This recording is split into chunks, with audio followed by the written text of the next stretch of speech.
নমস্কাৰ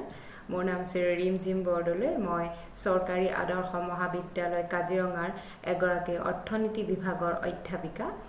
আৰু কৰোনাৰ এই বিভীষিকাৰ সময়ত আমি অনলাইন যোগে ক্লাছ লৈ আছো ছাত্ৰ ছাত্ৰীসকলক উৎসাহিত কৰিবৰ কাৰণে যাতে তেওঁলোক ডিপ্ৰেছন নহয় আৰু লগতে মই অৰ্থনীতি বিজ্ঞানৰ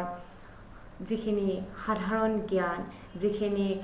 হায়াৰ সেকেন্ডাৰী লেভেল বা ডিগ্ৰী লেভেলৰ যিখিনি সিলেবাসৰ লগত জড়িত সৰু সৰু টপিক হে টপিকসমূহ মই ভিডিঅ'ৰ জৰিয়তে ছাত্ৰ ছাত্ৰীসকলে যাতে সুবিধা হয় ঘৰতে বহি পঢ়িবৰ বাবে এটি সৰু পদক্ষেপ লৈছো আৰু এই পদক্ষেপৰ আজি মোৰ প্ৰথমটি ক্লাছ মই আৰম্ভ কৰিব ওলাইছো আৰু এই ক্লাছত মই অৰ্থনীতি বিজ্ঞানৰ যিখিনি সাধাৰণ জ্ঞান মই আৰম্ভ কৰিম অৰ্থনীতি বিজ্ঞান বুলিলে কি বুজা যায় অৰ্থনীতি বিজ্ঞান আমি কিয় পঢ়িবলগীয়া হ'ল সেইখিনি বিষয়ে জনাৰ আগতে প্ৰথমতে আমি জানি ল'ব লাগিব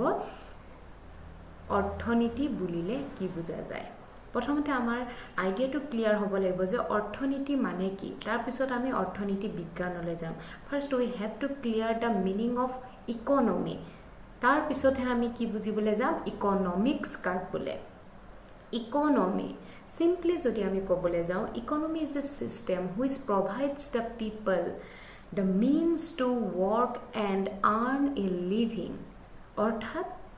অৰ্থনীতি এটা প্ৰক্ৰিয়া বা এটা সিস্টেম যিয়ে ব্যক্তিসকলক এটা সুবিধা প্ৰদান কৰে সেই কি সুবিধা প্ৰদান কৰে যাৰ জৰিয়তে এজন ব্যক্তিয়ে নিজৰ জীৱন নিৰ্বাহ কৰিবৰ কাৰণে যিখিনি সা সুবিধা বা সা সামগ্ৰীৰ প্ৰয়োজন হয় সেইখিনি তেওঁলোকে কি কৰিব পাৰে আহৰণ কৰিব পাৰে অৰ্থাৎ অৰ্থনীতি বুলি ক'লে আমি চকুৰে দেখি থকা চাৰিওসীমা আমাৰ যি চৌপাশে আমি যিখিনি কাৰ্যকলাপ আমি দেখি থাকো অৰ্থাৎ ৰিক্সা চালক এজনে ৰিক্সা চলাইছে খেতিয়ক এজনে খেতি কৰিছে ইন্ডাষ্ট্ৰিয়েলিষ্ট এগৰাকীয়ে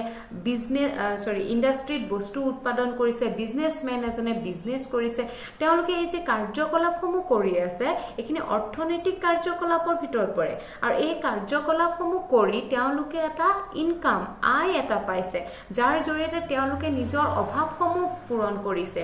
জীয়াই থাকিবৰ কাৰণে তেখেতসকলৰ যিখিনি অভাৱ আছে সেই অভাৱসমূহ পূৰণ কৰিবৰ কাৰণে যিখিনি কৰ্ম তেওঁলোকে কৰিছে যিটো প্ৰক্ৰিয়াত থাকি তেওঁলোকে কৰ্ম কৰিছে সেই প্ৰক্ৰিয়াটোক আমি কি বুলি কওঁ অৰ্থনীতি বুলি কওঁ অৰ্থাৎ অৰ্থনীতি বুলি ক'লে এটা আমি কি কম বিগ সিস্টেম এটো এটা বহুত বেছি ডাঙৰ অৰ্গানাইজেচন হয় এটা বহুত বেছি ডাঙৰ এটা সিস্টেম হয় যিটো সিস্টেমে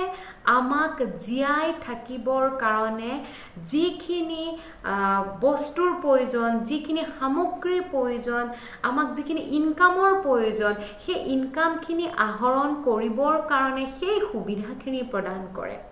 গতিকে অৰ্থনীতি বুলি ক'লে আমি একেলগে কি সংগঠিত হৈছে বুলি যদি আমি ক'বলৈ যাওঁ তে আমি চকুৰ আগতে দেখি আছো এগ্ৰিকালচাৰ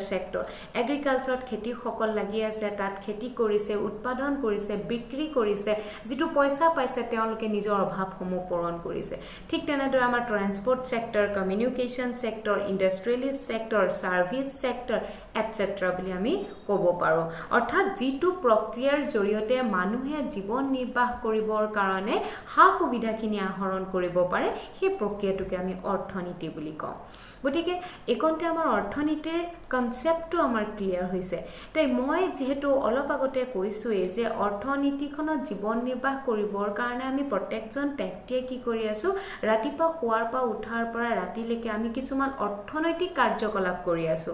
এটা ইয়াতে প্ৰশ্ন আহে what are the economic activities অৰ্থাৎ এখন অৰ্থনীতিয়ে মানুহক জীৱন নিৰ্বাহ কৰিবৰ কাৰণে সেই সা সুবিধাখিনি প্ৰদান কৰিবৰ কাৰণে এটা প্ৰসেছৰ মাজেদি যায় যাক আমি vital process of an economy বুলি কওঁ এখন অৰ্থনীতিৰ এটা কি হয় প্ৰক্ৰিয়াৰ জৰিয়তে এখন অৰ্থনীতিয়ে আগবাঢ়ে আৰু সেই প্ৰক্ৰিয়াৰ জৰিয়তে মানুহক জীৱন নিৰ্বাহৰ পথসমূহ দেখায় এটি হৈছে সেই প্ৰক্ৰিয়া vital process of an economy কি থাকে তিনিটা প্ৰধান অৰ্থনৈতিক কাৰ্যকলাপ থাকে three main activities economic activities what are the economic activities they are production, consumption and investment or capital formation. Okay, first one is production. Assamese name is what? Utpadon. Production, ami utpadon. Orthat creation of utility. Production বুলি ক'লে একদম সহজ ভাষাত আমি ক'ব পাৰো উপযোগিতাৰ সৃষ্টি কৰাকে আমি উৎপাদন বুলি ক'ব পাৰো অৰ্থাৎ এটা বস্তুৰ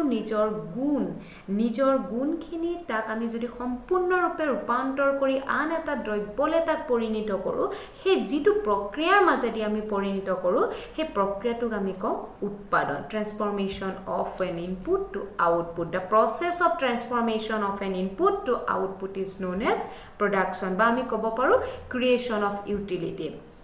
next to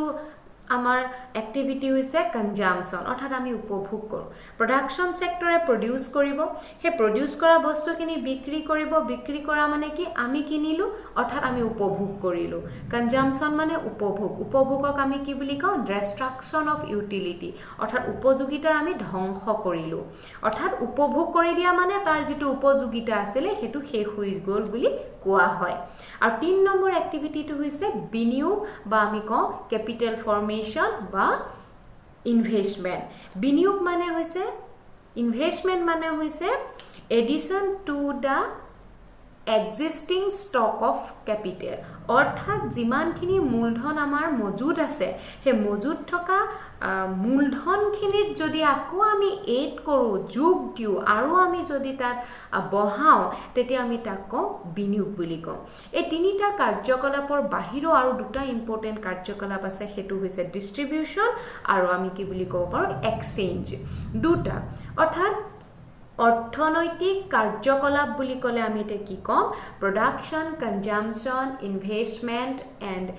distribution and exchange okay so these are the main economic activities এটা কথাটো হল এখন অৰ্থনীতিয়ে এই জীৱন নিৰ্বাহৰ কাৰণে যিখিনি কাৰ্যকলাপ কৰিব লাগে অৰ্থনৈতিক কাৰ্যকলাপ কৰিব লাগে সেইখিনি কৰোতে কিছুমান সমস্যাৰ সন্মুখীন হয় প্ৰত্যেকখন অৰ্থনীতিয়ে সমস্যা কিছুমানৰ সন্মুখীন হয় এই সমস্যা শব্দটো অৰ্থনীতিৰ লগত জড়িত এই কাৰণেই হ'ল যে আমাৰ মাজত কি আছে দুষ্প্ৰাপ্যতাৰ সংজ্ঞা এটা সোমাই আছে অৰ্থাৎ স্কাৰচিটি অফ ৰিসোৰ্সেস যদি সম্পদৰ স্কাৰচিটি নথকা হলে যদি সম্পদৰ নাটনি নথকা হলে দুষ্প্ৰাপ্যতা যদি নথকা হলে তেতিয়া হলে আজি আমি অৰ্থনীতি বিজ্ঞানৰ ওপৰত আমি পঢ়িব লগিয়াও নহলহেতেন অৰ্থনীতি বিজ্ঞান পঢ়িব লগিয়া হৈছে মেইনলি দুষ্প্ৰাপ্যতা থকাৰ কাৰণে স্কাৰচিটি অফ ৰিসোৰ্সৰ কাৰণে আজি আমি অৰ্থনীতি বিজ্ঞান পঢ়িব লগিয়া হল তে প্ৰত্যেকখন অৰ্থনীতিয়ে নিজৰ অৰ্থনৈতিক কাৰ্যকলাপসমূহ কৰিবৰ কাৰণে কেটামান সমস্যাৰ সন্মুখীন হয় আৰু এই সমস্যাসমূহৰ আৰত থকা মূল আৰু প্ৰধান সমস্যাটো হৈছে দুষ্প্ৰাপ্যতা বা স্কাৰচিটি মানে কি স্কাৰচিটি মানে হৈছে সম্পদৰ নাটনি কিন্তু আমি অৰ্থনৈতিক ভাষাত in economic language how can we define the term scarcity অৰ্থনৈতিক ভাষাত আমি কেনেকৈ ডিফাইন কৰিম স্কাৰচিটি নাটনিটো কৈ থাকিলে নহব তে স্কাৰচিটি যদি ডিফাইন কৰিব যাও আমি ক'ব লাগিব যেতিয়া যিবিলাক সম্পদৰ জৰিয়তে আমাৰ অভাৱসমূহ পূৰণ হয় সেই সম্পদসমূহৰ কি হৈছে যোগানটো সীমিত কিন্তু সেই সম্পদখনৰ প্ৰতি যিটো আমাৰ চাহিদা সেই চাহিদা কিন্তু কি হৈছে অসীম অৰ্থাৎ সীমিত সম্পদ ফিক্সড হৈ আছে সীমিত হৈ আছে কিন্তু সেই সীমিত সম্পদে যিখিনি অভাৱ পূৰণ কৰিব সেই অভাৱসমূহ কিন্তু কি হৈছে আনলিমিটেড হৈছে অৰ্থাৎ সাপ্লাই আৰু যদি সাপ্লাই মানে হৈছে যোগান আৰু চাহিদা মানে হৈছে ডিমান্ড তে সম্পদৰ ক্ষেত্ৰত যদি চাবলৈ যাও supply of the resources is lower than demand for the resources অৰ্থাৎ যদি আমি কয়লা ধৰো পেট্ৰল ধৰো এখিনি কি হৈছে ৰিসোৰ্সৰ এখিনি কি হৈছে সাপ্লাইটো কি হৈছে লিমিটেড সীমিত আমি কেতিয়াও ইচ্ছা গৈছে যদি আমি কি কৰিব নোৱাৰো বহাব নোৱাৰো কেতিয়াও ইনক্ৰিজ কৰিব নোৱাৰো তাক হি যিমান পৰিমাণে আছে হি সিমান পৰিমাণে আছে মাটি সীমিত সম্পদ আমাৰ মাটি কেতিয়াও আমি কি কৰিব নোৱাৰো বহাব নোৱাৰো কিন্তু এই সম্পদখিনিৰ ব্যৱহাৰ কৰিয়ে আমি আমাৰ অভাৱসমূহ পূৰণ কৰিব পাৰো আৰু কিন্তু আমাৰ অভাৱৰ যদি লিষ্টখন চাবলৈ যাওঁ অভাৱৰ যদি আমি চাহিদাৰ পৰ্চনটো চাবলৈ যাওঁ কি হয় সাপ্লাইতকৈ ই বহুত বেছি আছে অৰ্থাৎ মই যদি ডগাপল্লা এখন ইমাজিন কৰো তে ডগাপল্লাৰ সদায় যেটো তললৈ নামি আহা পৰ্চনটো হৈ যাব unlimited wants of the people আৰু ওপৰলৈ উঠি থকা পৰ্চনটো হ'ব সাপ্লাই অফ দা ৰিসোৰ্সেস গটিকে স্কাৰসিটি যদি বুজা যায় আমি ক'ব পাৰো supply of the resources is less than the demand for the resources তে এই স্কাৰসিটি থকাৰ কাৰণে সম্পদৰ নাটনি থকাৰ কাৰণে প্ৰত্যেকখন অৰ্থনীতিয়ে প্ৰধান তিনিটা সমস্যাৰ সন্মুখীন হ'বলগীয়া হয় যাক আমি কওঁ central problem of N economy central problem of an economy there are three problems central problem of an economy they are first to say what to produce and in what quantities কি উৎপাদন কৰিম আৰু কিমান পৰিমাণে উৎপাদন কৰিম next to হৈছে how to produce কেনেকৈ উৎপাদন কৰিম আৰু third one হৈছে for whom to produce কাৰ বাবে উৎপাদন কৰিম প্ৰথম যেটো প্ৰশ্ন হৈছে আমি কি উৎপাদন কৰিম এটো আমাৰ জেনাৰেল এটা প্ৰশ্ন মই যদি একেবাৰে ঘৰুৱা ভাষাত ক'বলৈ যাওঁ আমি ঘৰতো যদি কেতিয়াবা বস্তু এটা বনাবলৈ যাওঁ মানে ৰাতি ধৰা ভাত বনাম বা দুপৰীয়া যেতিয়া ভাত বনোৱা যায় আমাৰ জেনাৰেল এটা প্ৰশ্ন আহে যে কি বনাম আজি কি বনাম একাৰণে আহে আমাৰ ঘৰখনতো থকা বস্তুবিলাক কি হৈ থাকে সীমিত হৈ থাকে গতিকে কি বনাম এটা বনালে এটা নবনাও তো মই জাস্ট এটা মানে তোমালোকক টানি আনি বুজাব বিচাৰিছো কিন্তু অৰ্থনীতিৰ ক্ষেত্ৰত যদি চাবলৈ যাওঁ তে অৰ্থনীতিৰ ক্ষেত্ৰতো এই প্ৰশ্নটো আহে কি উৎপাদন কৰিম মানে দ্ৰব্যৰ সংজ্ঞালে মই পিছলৈ যাম পিছৰ ক্লাছত মই দ্ৰব্যবোৰৰ বিষয়ে ভালকৈ বৰ্ণনা কৰিম কিন্তু মেইনলি ইয়াত যেটো ক'বলগীয়া হৈছে দ্ৰব্য আমি দুটা ভাগত ভাগ কৰি থৈছো এটা উপভোগজাত দ্ৰব্য আৰু এটা মূলধনজাত দ্ৰব্য কনজিউমাৰ গুড আৰু এটা হৈছে capital goods okay consumer goods যিখিনি আমি উপভোগ কৰিবৰ কাৰণে ব্যৱহাৰ কৰো আৰু যিখিনি ক্যাপিটেল গুডস মানে জেনাৰেলি ওয়াৰ গুডস বিলাক মেচিনাৰী গুডস বিলাক আমি ক্যাপিটেল গুডসৰ ভিতৰত ধৰো এতিয়া যেহেতু সম্পদ আমাৰ সীমিত যদি আমি সেই সম্পদখিনি ব্যৱহাৰ কৰি কনজিউমাৰ গুড প্ৰডাকশন কৰি আছো তেতিয়া আমি কি কৰিব নোৱাৰো ক্যাপিটেল গুডস প্ৰডিউস কৰিব নোৱাৰো যদি আমি ওয়াৰ গুড প্ৰডিউস কৰি আছো তেতিয়া আমি কনজিউমাৰ গুডস প্ৰডিউস কৰিব নোৱাৰো যেহেতু আমাৰ মাটি লিমিটেড যেহেতু আমাৰ ৰিসোৰ্স লিমিটেড এটা বস্তু যদি আমি উৎপাদন কৰিবলৈ যাওঁ আনটো বস্তু আমি উৎপাদন কৰিব নোৱাৰো গতিকে আমি first we have to decide what two produce আমি কি উৎপাদন কৰিম আমি ডিসাইড কৰিবলগীয়া হয় চয়েস কৰিবলগীয়া হয় প্ৰবলেম অফ চয়েস এৰাইজ হয় ইয়াতে যে আমি চয়েস কৰিবলগীয়া হয় কিহৰ কাৰণে due to the presence of scarcity problem থকাৰ কাৰণে আমি চয়েস কৰিবলগীয়া হয় আৰু লগতে আমি থিৰাং কৰিবলগীয়া হয় যে কিমান পৰিমাণত বস্তুটো আমি উৎপাদন কৰিম obviously কাৰণ এনেও আমাৰ ৰিসোৰ্সটো লিমিটেড আমিতো ইমান প্ৰডিউস কৰি দিব নোৱাৰো গতিকে আমি সিদ্ধান্ত ল'বলগীয়া হয় যে আমি কি উৎপাদন কৰিম লগতে কিমান quantities on আমি উৎপাদন কৰিম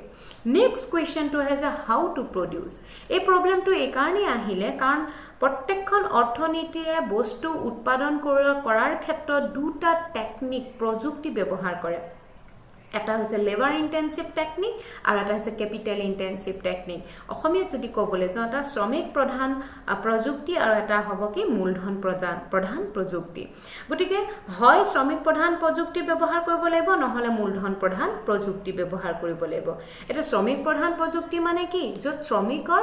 নিযুক্তিটো বেছি হয় মূলধনতকৈ এনেকুৱা নহয় যে অকল শ্ৰমিকে তাত থাকিব মূলধন নহয় মূলধনো থাকিব কিন্তু পৰিমাণৰ ক্ষেত্ৰত যদি যাওঁ শ্ৰমিকৰ কোয়ান্টিটিজ কি হ'ব হায়াৰ দেন দা ক্যাপিটেল ঠিক তেনেদৰে ক্যাপিটেল ইন্টেনসিভ বা শ্ৰমিক প্ৰধান যদি আমি টেকনিকটো চাওঁ তাত কি হৈ যাব ক্যাপিটেলৰ পৰিমাণটো মূলধনৰ পৰিমাণটো শ্ৰমিকৰ পৰিমাণতকৈ বেছি হ'ব গতিকে এখন অৰ্থনীতিয়ে এটো সিদ্ধান্ত কৰিবলগীয়া হয় যে আমি এই বস্তুখিনি উৎপাদন কৰিবলৈ লেবাৰ ইন্টেনসিভ টেকনিক ব্যৱহাৰ কৰিম নে ক্যাপিটাল ইন্টেনসিভ টেকনিক ব্যৱহাৰ কৰিম এতিয়া আমাৰ ভাৰতবৰ্ষ এখন দেশ হয় য'ত আমাৰ লেবাৰৰ ক্ষেত্ৰত কি দেখাইছে এভেইলেবিলিটি অফ লেবাৰ তো আমি সাধাৰণতে কি কোনটো টেকনিক বেছি প্ৰিফাৰ কৰো আমি লেবাৰ ইন্টেনসিভ টেকনিকটো প্ৰিফাৰ কৰো থাৰ্ড যেটো আমাৰ প্ৰবলেম হল হেতু হৈছে ফৰ হোম টু প্ৰডিউস এটো আহিছে ডিস্ট্ৰিবিউশন অফ ইনকামৰ কাৰণে অৰ্থাৎ আমি কাৰ বাবে উৎপাদন কৰি আছো আমি হেতু জনাটো উচিত কাৰণ কোনটো শ্ৰেণীৰ বাবে উৎপাদন কৰি আছো ৰিচ অৰ পোৰ ধনীখিনি কাৰণে নে দুখীয়াখিনি কাৰণে আমি এটো জনাটো এই কাৰণে উচিত কাৰণ আমি যিখিনি বস্তু উৎপাদন কৰিছো সেইখিনি বস্তুৰ গ্ৰাহক কোন হেখিনি বস্তু আমি বিক্ৰী কৰিব লাগিব হেখিনি বস্তু কোনে কনজিউম কৰিব গতিকে আমি জনাটো উচিত আমি জানিব লাগিব যে কোনটো শ্ৰেণীৰ কাৰণে আমি উৎপাদন কৰি আছো ডিস্ট্ৰিবিউশন অফ নেশনাল ইনকাম ইয়াত আমি চাব লাগিব যে আমাৰ ইনকামৰ নেশনাল ইনকামৰ ডিস্ট্ৰিবিউশনটো কেনেকুৱা হৈছে আৰু হেতু কাৰণে আমি জানিব লাগিব ফৰ হোম টু প্ৰডিউস আমি কাৰ বাবে উৎপাদন কৰি আছো এটো আমি কি কৰিব লাগিব জনাটো উচিত গতিকে three main economic problem central problem of an economy যদি আহে পৰীক্ষা তোমালকে ধুনিয়াকে লিখি দিবা what to produce in what quantities how to produce and last one is that for home to produce গতিকে ছাত্ৰ ছাত্ৰী সকল আজি মোৰে প্ৰথম ক্লাছটোত মই তিনিটা ইম্পৰ্টেন্ট টপিক পঢ়ালো বুলি কম তিনিটা ইম্পৰ্টেন্ট কনসেপ্ট পঢ়ালো প্ৰথমটো হৈছে ইকোনমি মানে কি মই আকৌ এবাৰ কৈ দিও ইকোনমি হৈছে এটা সিস্টেম এটা প্ৰক্ৰিয়া যি প্ৰক্ৰিয়াৰ জৰিয়তে ব্যক্তি সকলে জীৱন নিৰ্বাহৰ কাৰণে যিখিনি বস্তু যিখিনি সামগ্ৰী প্ৰয়োজন হয় হেখিনি আহৰণ কৰিবলৈ সুবিধাখিনি লাভ কৰে তেওঁলোকে হেখিনি আহৰণ কৰিব পাৰে সেই প্ৰক্ৰিয়াৰ জৰিয়তে তেওঁলোকে জীৱন নিৰ্বাহ কৰিব পাৰে আৰু এই জীৱন নিৰ্বাহ কৰিবৰ কাৰণে প্ৰত্যেকখন অৰ্থনীতি কি কৰে তিনিটা প্ৰধান কাৰ্য থাকে অৰ্থনৈতিক কাৰ্যকলাপ বুলি যাক আমি কওঁ তে প্ৰথমটো হৈছে উৎপাদন কৰিব লাগিব সেই উৎপাদন বস্তুখিনি আমি ডিস্ট্ৰিবিউট কৰো আমি কি কৰো সেই বস্তুখিনি আমি বিক্ৰী কৰো যাক কি কৰা হয় কনজিউম কৰা হয় গতিকে সেকেন্ডটো আমি কোৱা হয় কনজাম্পশন আৰু উৎপাদন হ'বলৈ হলে আমি কি কৰিব লাগিব বিনিয়োগ কৰিব লাগিব গতিকে প্ৰডাকশন কনজাম্পশন আৰু ইনভেষ্টমেন্ট এই তিনিটা হৈছে প্ৰধান অৰ্থনৈতিক কাৰ্য ইয়াৰ বাহিৰে আমি ডিস্ট্ৰিবিউশন আৰু এক্সচেঞ্জ এই দুটাও আছে অৰ্থনৈতিক কাৰ্য আৰু তাৰ পিছতে আমি পঢ়িলো যে এখন অৰ্থনীতি বা আমাৰ আজি অৰ্থনীতি বিজ্ঞান পঢ়িবলগীয়াৰ মূল আৰত থকা ৰিজনটো হৈছে দুষ্প্ৰাপ্যতা অৰ্থাৎ সম্পদৰ নাটনিয়ে হৈছে আমাৰ প্ৰধান আৰু মূল সমস্যা অৰ্থনীতি বিজ্ঞানৰ এই সম্পদৰ নাটনি মানে কি আমি বুজিলো যেতিয়া আমাৰ সম্পদৰ কি হয় যোগান চাহিদাতকৈ যেতিয়া কম হৈ যায় তেতিয়া আমি দুষ্প্ৰাপ্য বুলি কওঁ বা স্কাৰচিটি বুলি কওঁ আৰু ইয়াৰ পিছত আমি পঢ়িলো যে আমাৰ কি চেন্ট্ৰেল প্ৰবলেম আছে এই দুষ্প্ৰাপ্যতাৰ কাৰণে প্ৰত্যেকখন অৰ্থনীতিয়ে তিনিটা কি কৰা হয় সমস্যাৰ সন্মুখীন কৰিবলগীয়া হয় আৰু এই তিনিটা সমস্যাৰ ভিতৰত আছিল what to produce in what quantities and how to produce and for whom to produce গতিকে এইখিনিলৈকে আজি মই ক্লাছটো ললো তোমালোকৰ যদি কিবা বুজিবলগীয়া থাকিলে বা ক্লিয়াৰ যদি হোৱা নাই বা মই বুজাব পৰা নাই ভালকে গতিকে তোমালোকে সেইখিনি কথা কমেন্টত ক'ব পাৰা বা মোক ইনবক্স কৰিব পাৰা